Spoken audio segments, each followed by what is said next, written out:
Water is one of the most important natural resources for the existence of life. Almost 70% of the Earth is covered with water.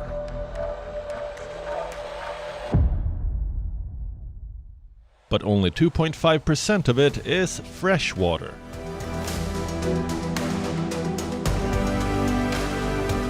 Less than 1% is available for human consumption. The unsustainable growth of the human population has increased the demand for fresh water, and the planet is running out.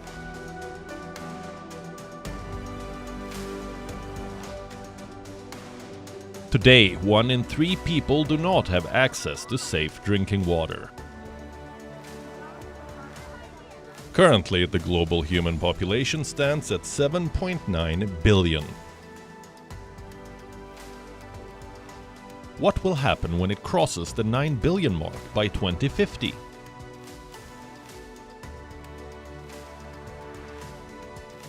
Here now on this planet, we are already facing the trouble with air and air pollution with a high 2.5 levels, but water, we will be soon facing the same stress in water because we are wasting water. We are using so much water for agriculture, and the chemicals which we are using in agriculture are also going down and polluting the groundwater.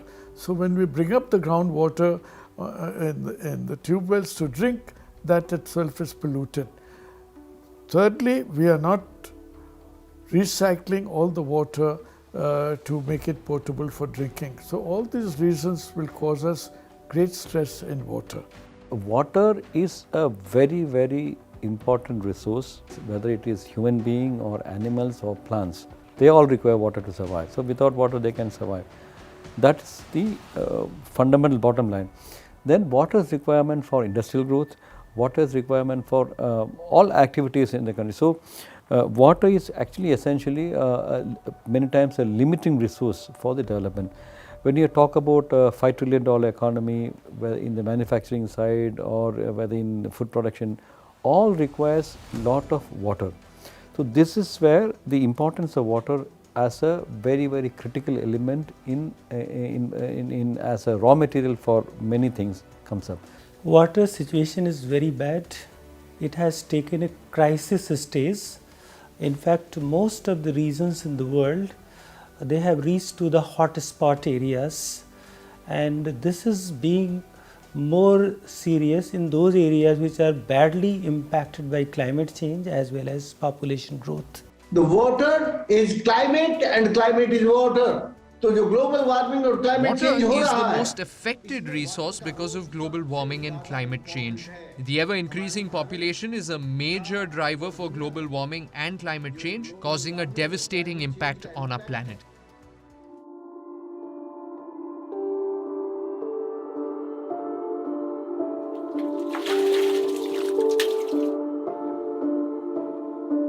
The demand for fresh water is set to increase at an exponential rate as our society grows. And if strict measures are not taken to preserve water today, water scarcity can become one of the biggest threats we face in the future. World Bank a few years back predicted that Third World War will be fought over water, and there are indications all over the world. During 1967, the famous war between Syria and Jordan, which was basically overexploitation of Jordan River, was fought. The 6 days famous war was fought over water. Similarly, in Western Asia, almost all the countries there are wars or local conflicts over water. So definitely, if steps are not taken, there would be next world war over water.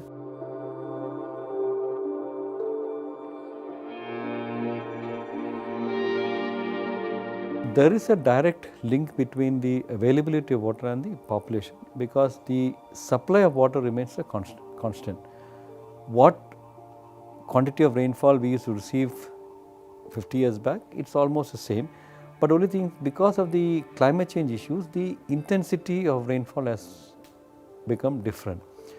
Earlier, what used to happen in about 90 days or 100 days or 120 days during the monsoon period, it is now sometimes coming up in about 15 days or 20 days, which means the quantity of rainfall is almost the same, but the intensity and the duration of rainfall or number of rainy days has come down, and hence the intensity has come down. That is one of the major issues of climate change which we face now.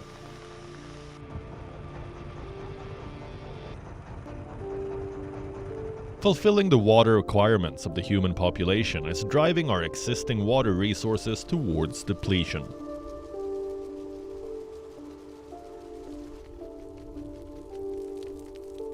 The Sustainability Development Goal 6 targets the availability and sustainable management of water and sanitation for all by 2030. However, the latest UN Water 2021 report is alarming.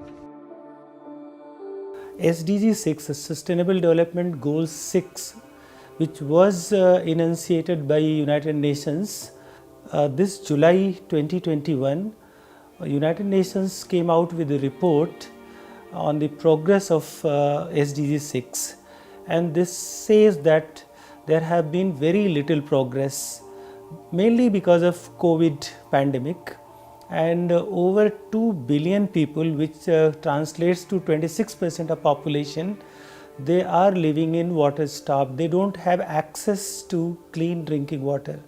Similarly, close to 3.6 billion people, roughly around 44% of world population, they lack basic sanitation services.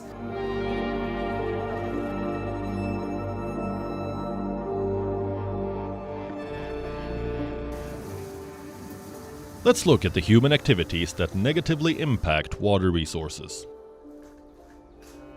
Currently, agriculture accounts for 70% of all freshwater withdrawals globally. It is also one of the major causes of water pollution, as large quantities of agrochemicals, drug residues, and organic matter are drained into nearby water bodies from farms.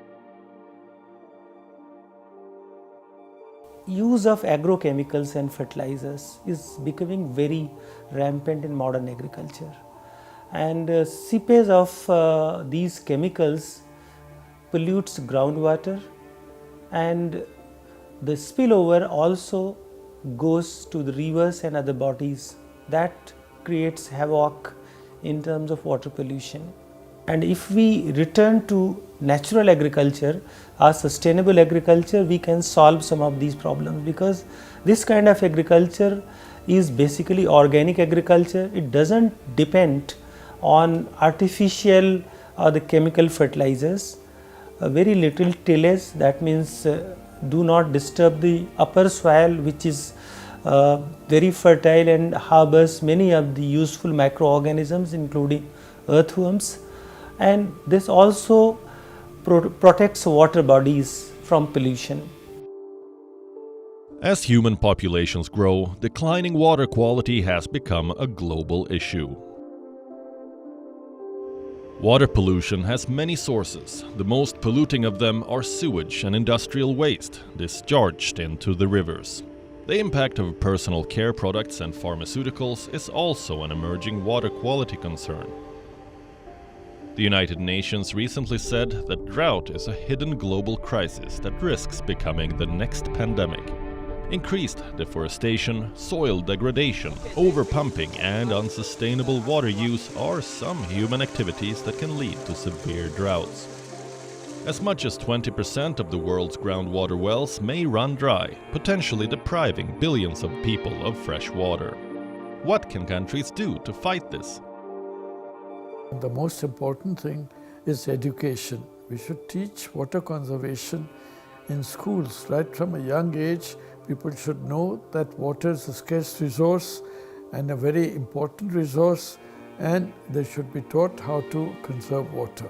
एक हाथ से water conservation करना और दूसरे हाथ से Conservation of water and the disciplined use of water are two key steps to curb water scarcity in our country. There is a need for a water literacy movement in India to promote skill development for efficient use of water. Home to almost 16% of the world's population, India has only 4% of the world's freshwater resources. Less than 50% of the population has access to safe drinking water. India can be considered a water-stressed country because according to a recent Niti Aayog report, 50% of India's population don't have access to clean, potable drinking water. What we are doing over here, we are doing not enough water harvesting so that the water runoff goes into the river directly and we cannot use it. Secondly, we are polluting the water, so it is certainly a water-stressed country, and this is going to be the next crisis in this country as far as health is concerned.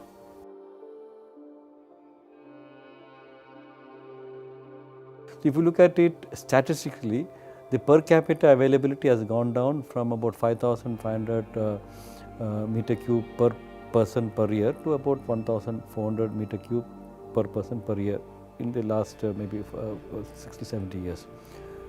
That is because the population has increased. During the rainy season, we got water in excess that are flowing unutilized.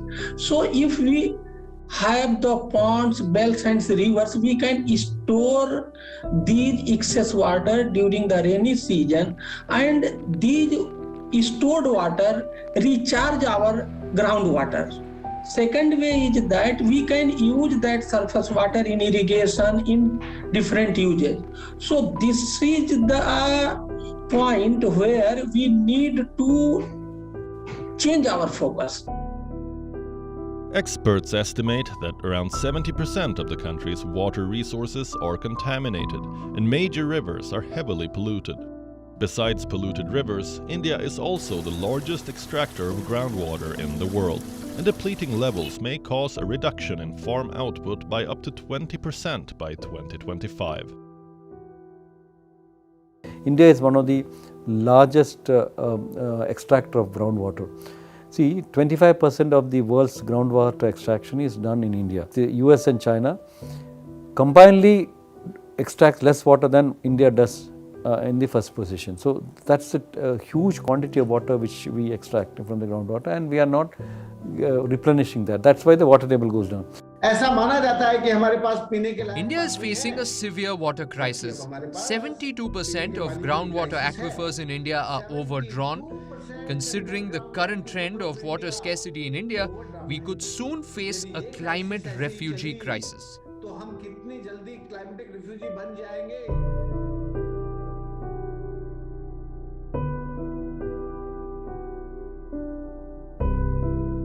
The government of India's policies for providing potable water to every part of the country have recently been upgraded.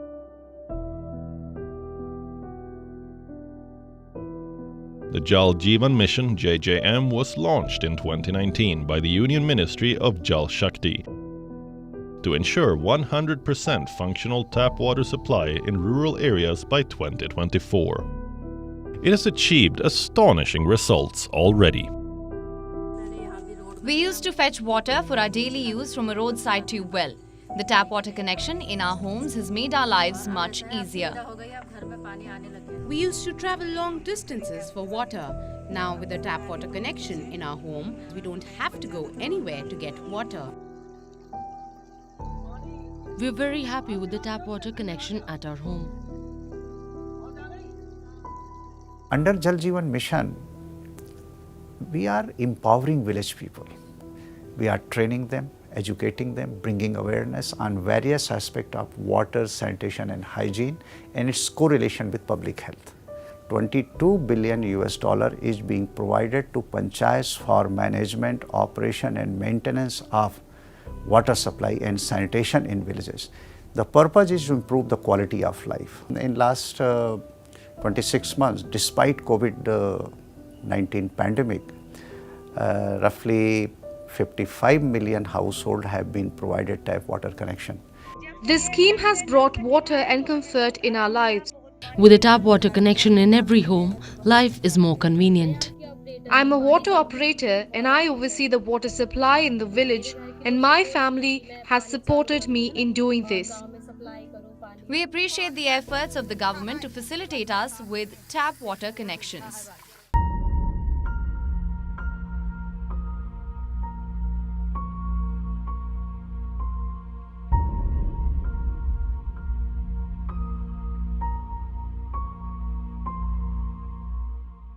To find out more about how India is planning to tackle its water crisis, we make a trip to the National Institute of Hydrology.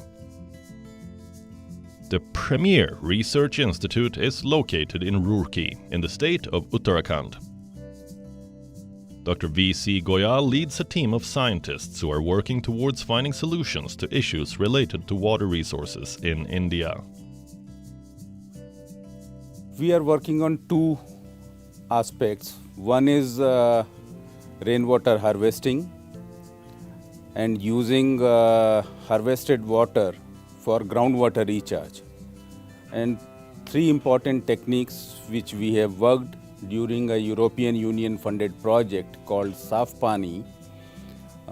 One is managed aquifer recharge. Second is aquifer storage and recovery. And third is riverbank filtration. First two basically deal with techniques of groundwater recharge, and third deals with recharge of groundwater from surface water sources like river water, and then use that recharged water for drinking purposes. In the village of Ibrahimpur Masahi in Uttarakhand, scientists from the National Institute of Hydrology are aiming to revive this polluted pond by using new research and techniques. This pond in Ibrahimpur Masahi is about 6 acre size, and this was in a very pathetic situation when we took up rejuvenation of this pond. This was filled with water hyacinth, all sorts of waste material, and this was in disuse at that time. The storage capacity of pond was increased to about 47%, leading to improvement in groundwater levels around that pond and by also improving the quality of water. This pond was full of filth and was encroached upon by the people. All the wastewater from the village used to get dumped here. It was impossible to walk on this path as it was full of sludge. I'm thankful to the National Institute of Hydrology for their efforts to clean this pond in our village.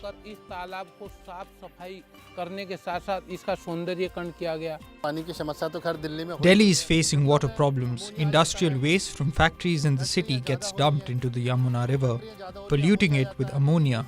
No steps are being taken to clean the river. Waterlogging is a pressing issue. Increasing urbanization has resulted in unplanned neighborhoods that lack proper drainage system. We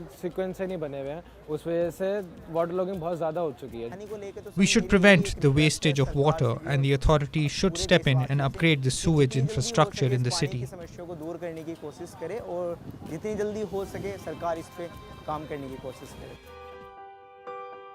Recycling and reusing water has been identified as the most practical way to solve India's water crisis.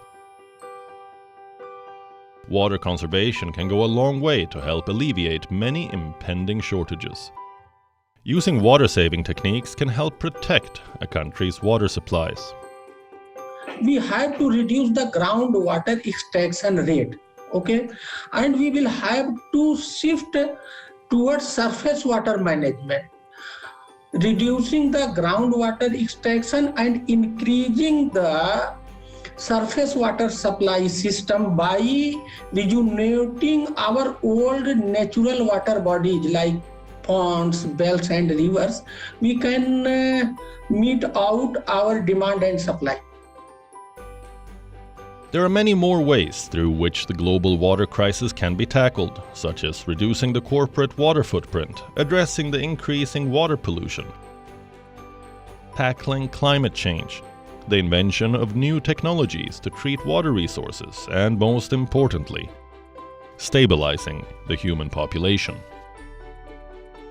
If we see at the global level, SDG, Sustainable Development Goal, is one instrument which is a kind of commitment by all the nations of the world. And SDG 6 around water is very important because it tracks the progress of all the countries, what they are doing to achieve water security, access to water and sanitation for all the people of the world. If we are to ensure the preservation of our water resources and a continuous supply of fresh water in the decades to come, the importance of adapting to sustainable practices and stabilizing the human population cannot be overstated. The world must wake up before it is too late.